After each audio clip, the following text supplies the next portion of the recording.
I had a wonderful conversation with Mr. Luke Gygax, the son of Gary Gygax, who helped create D&D. We spoke about his player tips and Dungeon Master tips.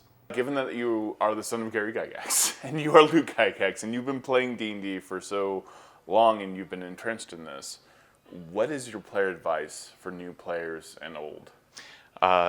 Yeah, I've been playing for a long time, but I would say that new players often bring new things to the table, especially if they're players from different generations. They might approach problems and situations uniquely. So I would say that my advice, things that I do that other folks might not, is kind of harkens back to your very old school roots.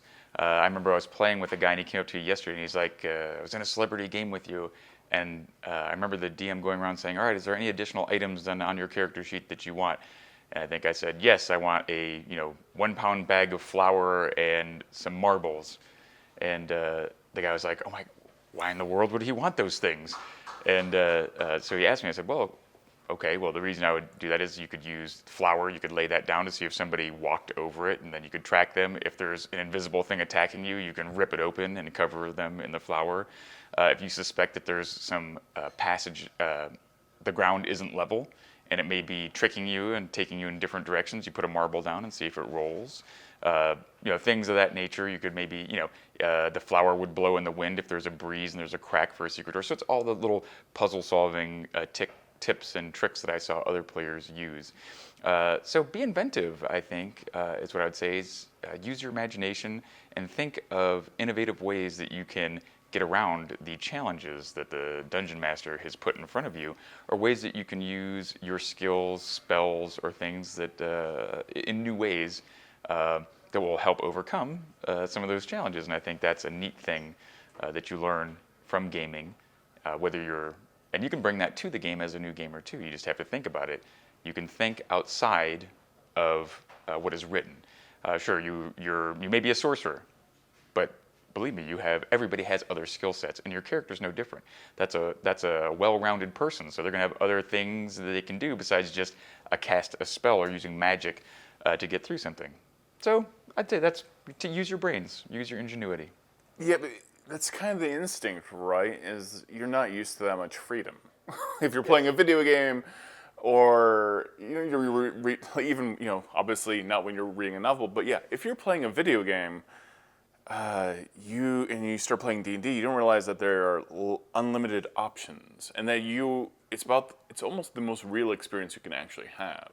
So yeah, like you said, like having a bunch of flour, someone's invisible, and you just fill the room with flour. You may see the currents of them trying to fight around you. Yeah. And if you have a forgiving DM, then you can get like advantage or something like that. Yes, absolutely. And yeah, and that gives the DM a chance to, you're riffing off of each other's imagination. Then you could get to create this really cool, memorable story. Is that the whole point? Yeah, exactly. So yeah, it's something I learned from my dad. That's the sort of things that he would do. That's why you had your 10-foot poles and things of that nature is for those reasons. The famous 10-foot pole. The famous 10-foot pole. That's like a vestigial appendage in gaming. I don't think many people use the 10-foot pole anymore. But when you're exploring a dungeon, when you're doing a dungeon delve, the old dungeon crawl, that's a very useful item, so that you don't get.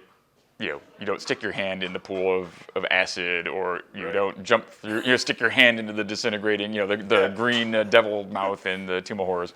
I mean, if someone said real life Todd and real life Luke are going into D&D, the multiverse, you and I would bring a 10-foot pole. Oh yeah, for sure. Give me some standoff. I would not be as brave. Yeah. As I am as my D&D characters. Yes. What are some of your Dungeon Master tips that you've learned? Sure. I would say, as a player, I said use your ingenuity. As a dungeon master, give your players that chance. Give them the immersion. Build.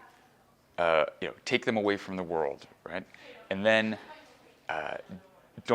keep their sense of wonder.